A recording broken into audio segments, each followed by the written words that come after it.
ಇನ್ನು 26 ಅಮಾಯಕ ಹಿಂದೂಗಳ ನರಮೇಧಕ್ಕೆ ಭಾರತ ಹೇಳಿದಂತೆ ಪ್ರತೀಕಾರವನ್ನು ತೀರಿಸಿಕೊಂಡಿದೆ. ದೇಶ ಏನ್ ಬಯಸುತ್ತೋ ಅದನ್ನೇ ಮಾಡ್ತೀವಿ ಅಂತ ಹೇಳಿದ್ರು. ಉಗ್ರರ ಅಡ್ಡಾಕಿ ನುಗ್ಗಿ ನರರಾಕ್ಷಸರನ್ನ ಸಂಹಾರ ಮಾಡಿ ಪರಲೋಕಕ್ಕೆ ಪಾರ್ಸಲ್ ಕೂಡ ಮಾಡಿದ್ವಿ. ಆಪರೇಷನ್ ಸಿಂಧೂರ ಹೆಸರಿನಲ್ಲಿ ನರಸಿಂಹನ ರೂಪ ತಾಳಿ ಉಗ್ರ ಜಂತುಗಳನ್ನ ಭಾರತ ಪಡೆ ಹೊಸಕ್ಕೆ ಹಾಕಿದೆ. ಪಾಕಿಸ್ತಾನಕ್ಕೆ ಭಾರತ ಮುಟ್ಟಿ ನೋಡಿಕೊಳ್ಳೋ ರೀತಿಯಲ್ಲಿ ಭರ್ಜರಿಯಾಗಿ ಏಟ್ ಕೊಟ್ಟಿದೆ, ಕೊಡ್ತಾನೂ ಇದೆ. ಆಪರೇಷನ್ ಸಿಂಧೂರ ನಿನ್ನೆಗೆ ಒಂದೇ ದಿನಕ್ಕೆ ಮುಗಿದಿಲ್ಲ. ಪಿಕ್ಚರ್ ಅಭಿ ಬಾಕಿ ಹೈ. ಆಪರೇಷನ್ ಸಿಂಧೂರ ಇನ್ನೂ ಜಾರಿಯಲ್ಲಿದೆ ಅನ್ನುವಂಥ ಹೇಳಿಕೆಗಳು ಇವತ್ತು ಬರಕ್ಕೆ ಶುರುವಾಯಿತು. ನಿನ್ನೆ ಉಗ್ರರ ತಾಣಗಳನ್ನು ಉಡಿಸ್ ಮಾಡಿದ್ದ ಭಾರತದ ವಾಯುಪಡೆ ಇವತ್ತು ಪಾಕಿಸ್ತಾನದ ಸೇನಾ ನೆಲೆಗಳ ಮೇಲೆ ಅಟ್ಯಾಕ್ ಅನ್ನು ಮಾಡಿದೆ. ಪಾಕಿಸ್ತಾನ ನಿನ್ನೆ ರಾತ್ರಿ 15 ನಗರಗಳನ್ನು ಗುರಿಯಾಗಿಟ್ಟುಕೊಂಡು ಕ್ಷಿಪಣಿ ದಾಳಿಯನ್ನ ಮಾಡೋಕೆ ಮುಂದಾಯಿತು.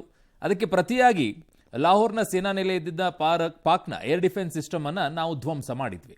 17 ನಾಗಾಸ್ತ್ರ, ಕಾಮಿಕೇಜೆ ಮತ್ತು ಹಾರೋಪ್ ಡ್ರೋನ್ಗಳಿಂದ ಭಾರತ ದಾಳಿ ನಡೆಸಿದೆ. ಡ್ರೋನ್ ಕರಾರುವಕ್ಕಾಗಿ ದಾಳಿಗೆ ಲಾಹೋರ್ನಲ್ಲಿದ್ದಂಥ ಏರ್ ಡಿಫೆನ್ಸ್ ಸಿಸ್ಟಮ್ ಸಂಪೂರ್ಣವಾಗಿ ನಾಶವಾಗೋಗಿದೆ.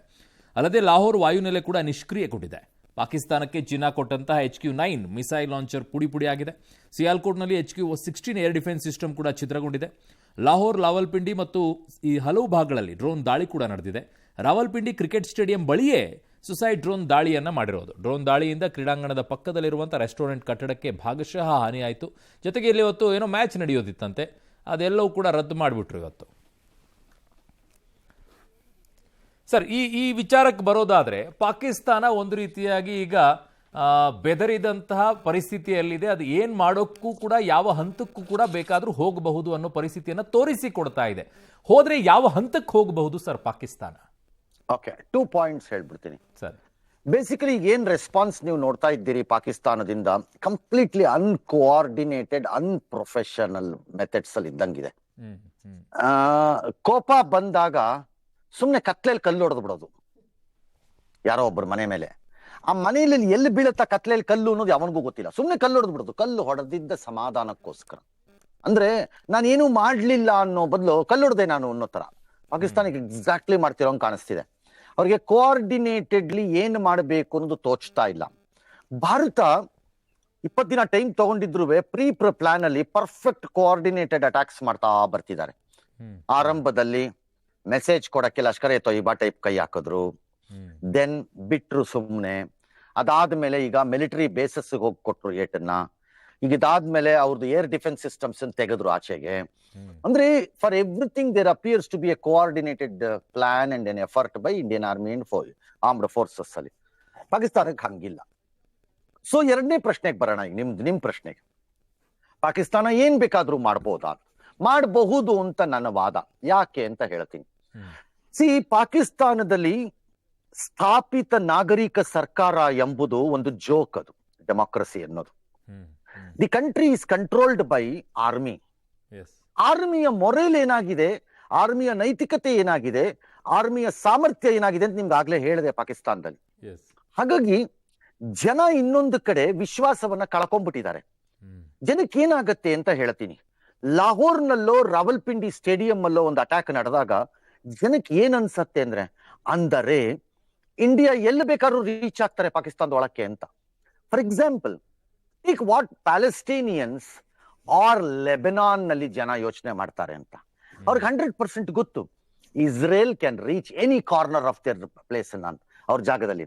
ಹಾಗಾಗಿ ಜನಕ್ಕೆ ವಿಶ್ವಾಸ ಇಲ್ಲದ್ದು ಒಂದು ಕಡೆ. ಇಂಥ ಸಂದರ್ಭದಲ್ಲಿ ಪಾಕಿಸ್ತಾನದ ಮೂಲ ನೀತಿ ಏನು ಅಂತ ವಾಪಸ್ ಬರೋಣ. ಪಾಕಿಸ್ತಾನದ ಮೂಲ ನೀತಿ ಭಾರತದ ವಿಚಾರದಲ್ಲಿ ಹೇಳೋದಾದ್ರೆ ಭಯೋತ್ಪಾದಕತೆಯನ್ನೇ ತನ್ನ ರಾಜ್ಯಶಾಸ್ತ್ರದ ನೀತಿಯಾಗಿ ಮಾಡ್ಕೊಂಡ್ ಬಂದಿರೋದಂಥದ್ದು. ಅಂದ್ರೆ the statecraft, the diplomacy ಪಾಕಿಸ್ತಾನದ್ದು ರನ್ಸ್ ಆನ್ ಟೆರರಿಸ್ಟ್ ಸಿಸ್ಟಮ್ಸ್ ಅಲ್ಲಿ. ನಾನ್ ಸ್ಟೇಟ್ ಆಕ್ಟರ್ಸ್ ಅಂತ ಕರಿತೀವಿ ನಾವು ಅವ್ರನ್ನ.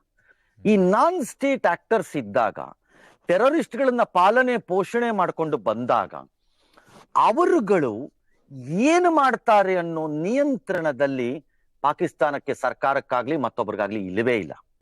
ಹಾಗಾಗಿ ನನಗನ್ನಿಸ್ತಾ ಇದೆ ಈ ಲೋನ್ ವುಲ್ಫ್ ಅಟ್ಯಾಕ್ಗಳ ತರ ಅಥವಾ ರೋಗ್ ಸ್ಟೇಟ್ಗಳ ಹೆಂಗ ಬಿಹೇವ್ ಮಾಡುತ್ತವೆ. ಯು ಕ್ಯಾನ್ ಕಾಲ್ ಪಾಕಿಸ್ತಾನ್ ಒಂದು ಫೇಲ್ಡ್ ಸ್ಟೇಟ್, ವಿಫಲವಾಗಿರುವ ರಾಷ್ಟ್ರ, ಮತ್ತು ಎ ರೋಗ್ ಸ್ಟೇಟ್ ಅಂತ ಕರೀಬಹುದು.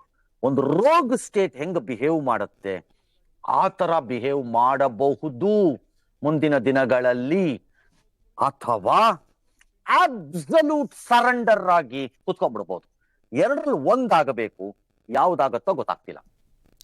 ನಿನ್ನೆ ಭಯೋತ್ಪಾದಕ ಶಿಬಿರದ ಮೇಲೆ ದಾಳಿ ನಡೆಸಿದ ನಂತರದಲ್ಲಿ ಅವ್ರು ನಡ್ಕೊಂಡಂತಹ ರೀತಿ ಇದು ಜಗತ್ತಿಗೆ ಇವಾಗ ಗೊತ್ತಾಗಿದೆ ಸರ್. ಇದು ರಾಜತಾಂತ್ರಿಕವಾಗಿ ಭಾರತ ಇದನ್ನ ವಿಶ್ವದ ಮುಂದೆ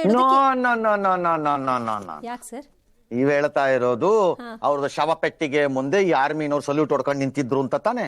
ಸರ್, ಮತ್ತೆ ಬಾವುಟ ಹೊದಿಸಿದ್ದಾರೆ ಸರ್ ಪಾಕಿಸ್ತಾನದ್ದು. ಅದೇ ದೇಶದ ಬಾವುಟನ ಅವ್ರದ್ದು ಬಾಡಿ ಮೇಲೆ ಹಾಕ್ಬಿಟ್ಟು ಅವ್ರಿಗೆ ಪಿಪಿ ಪಿಪಿ ಪಿಪಿ ಅಂತ ಹೇಳಿ ಆಕಾಶಕ್ಕೆ 2 ಗುಂಡು ಹೊಡೆದ್ಬಿಟ್ಟು ಮರ್ಯಾದೆ ಕೊಟ್ರು ಅಂತ ತಾನೆ? ರೇ come on, what are you talking ರೀ? ಹೋಲ್ ಪ್ರಪಂಚಕ್ಕೆ ಗೊತ್ತು Pakistan is a factory founder of terrorism ಅನ್ನು. ಇಡೀ ಪ್ರಪಂಚಕ್ಕೆ ಗೊತ್ತಿದು. ಪಾಕಿಸ್ತಾನದಲ್ಲಿ ಇರಬಹುದಾದಂತಹ 10 ಸಂಘಟನೆಗಳು ಸಂಯುಕ್ತ ರಾಷ್ಟ್ರ ಅಂದ್ರೆ ಯುನೈಟೆಡ್ ನೇಷನ್ಸ್ ವಿಶ್ವಸಂಸ್ಥೆಯ ಭಯೋತ್ಪಾದಕ ಪಟ್ಟಿ ಟೆರರಿಸ್ಟ್ ಲಿಸ್ಟ್ ಅಲ್ಲಿ ಇರುವಂತದ್ದು. Lashkar e Taiba is a designated terrorist organisation under UN list ಅಲ್ಲಿ, ನಾಟ್ ಬೈ ಮೀ.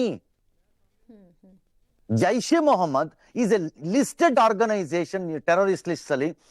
ಅಲ್ಲಿ ಅಲ್ ಖೈಡಾ ಅಲ್ಲಿರುವಂತದ್ದು, ತಾಲಿಬಾನ್ದು ಅಲ್ಲಿರುವಂತದ್ದು, TRF ನಾಳೆ ಆಗತ್ತೆ ಅದುವೇ ಇನ್ನೊಂದು ಪಬ್ಲಿಕೇಶನ್ ಅಲ್ಲಿ. ಓಕೆ, ನೀವು ಒಂದ್ ಸೈಡ್ ಇಟ್ಕೊಳ್ಳಿ, ಇನ್ನೊಂದ್ ಸೈಡ್ ಬನ್ನಿ. ಪಾಕಿಸ್ತಾನ ಭಯೋತ್ಪಾದಕರನ್ನು ಉತ್ಪಾದನೆ ಮಾಡುವ, ಬೆಳೆಸುವ ದೇಶ, ಅದೊಂದು ಫ್ಯಾಕ್ಟರಿ ಅದು ಭಯೋತ್ಪಾದಕರಿಗೆ ಅನ್ನೋದನ್ನ ನಾನಲ್ಲ ಹೇಳಿರೋದು, ಅಫ್ಘಾನಿಸ್ತಾನ ಹೇಳಿದೆ. Can you believe this?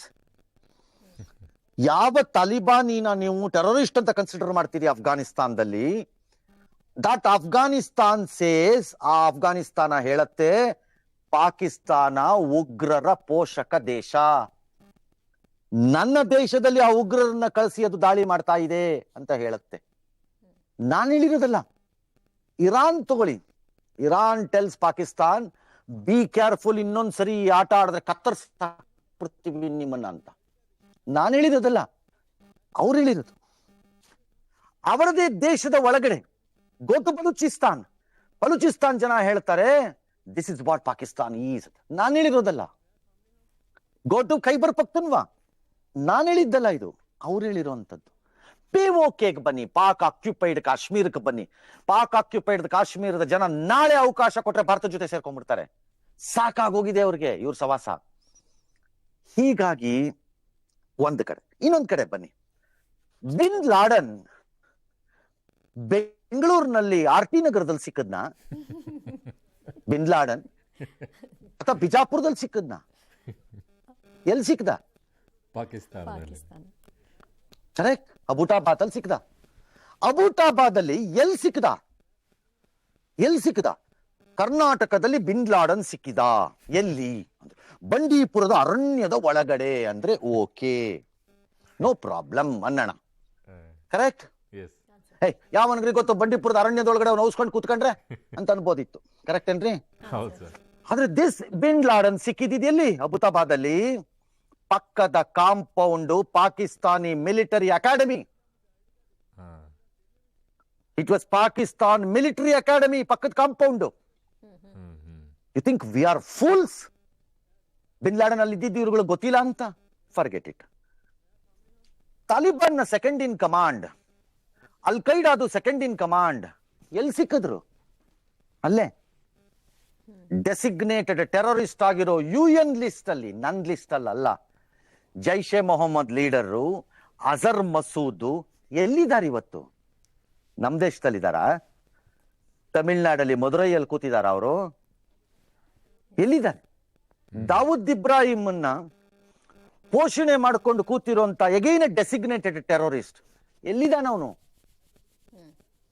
See, who will believe if Pakistan says ನಾನು ಪವಿತ್ರವಾಗಿದ್ದೇನೆ ಅಂತಂದ್ರೆ ಯಾರು ನಂಬುತ್ತಾರೆ?